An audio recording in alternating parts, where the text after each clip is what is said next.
Last December, Milby High School student Sergio Rodriguez was killed while crossing a train track on his way to school. His death highlighted an ongoing problem, with many demanding solutions to make train crossings safer. So the question is, what's being done? Well, last week we told you HISD police officers got railroad safety training.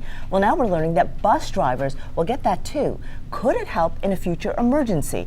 Our Stephen Goen takes a closer look.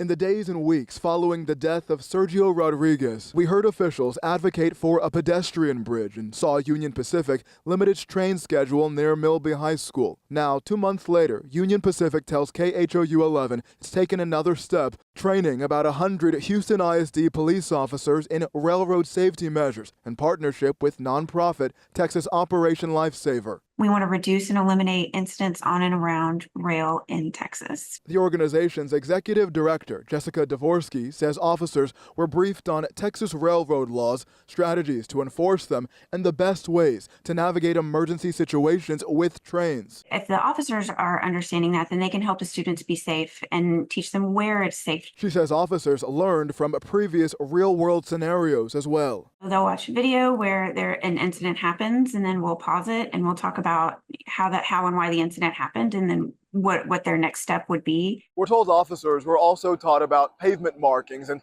signs and lights like this they might encounter, along with a notification system, a number that can be called to try and stop an oncoming train in case of an emergency. Texas Operation Lifesaver tells KHOU 11 its volunteers have been asked to provide a similar training to Houston ISD bus drivers and officials with Harris County. But will it be enough? Can this training actually help in future situations?